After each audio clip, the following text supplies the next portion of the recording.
you talk a little bit about the information space in Libya, whether that too is Oh, it's battle space. There's the information warfare in Libya is as active as any other battle space, and again, that's in the absence of kind of agreed rules for broadcasting and what the professionalization, broadcasting, which is a problem.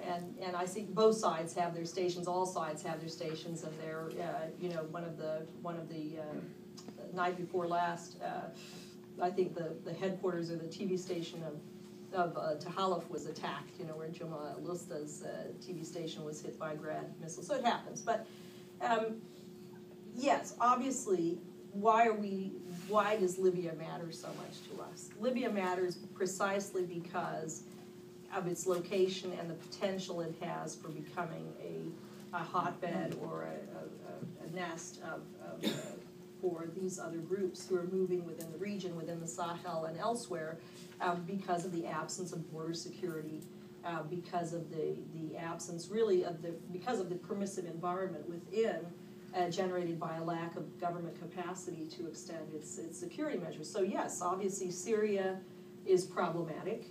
What goes back and forth, there are a number of Libyans who obviously have been in Syria who are coming back.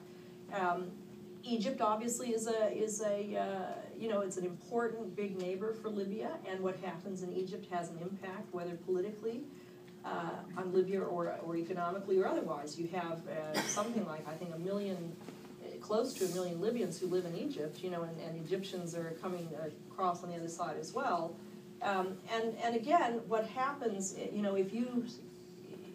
if elements within Egypt feel compelled to leave and join kind of a lawless environment in Libya, that's a potentially toxic mix as well.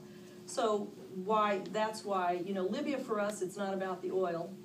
For the United States anyway. For us, it's not about the immigration problems, which predate this situation. I mean, Gaddafi had immigration issues with Europe and was fairly extortionate in his approach to it. Send me 5 billion euros a year or else I'll unleash on you. So none of that's new.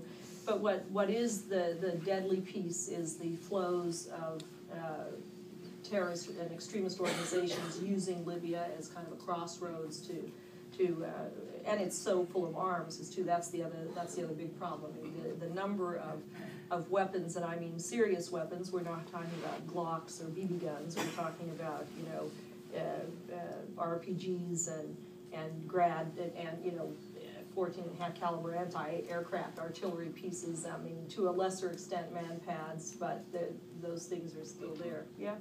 Well, I want to ask.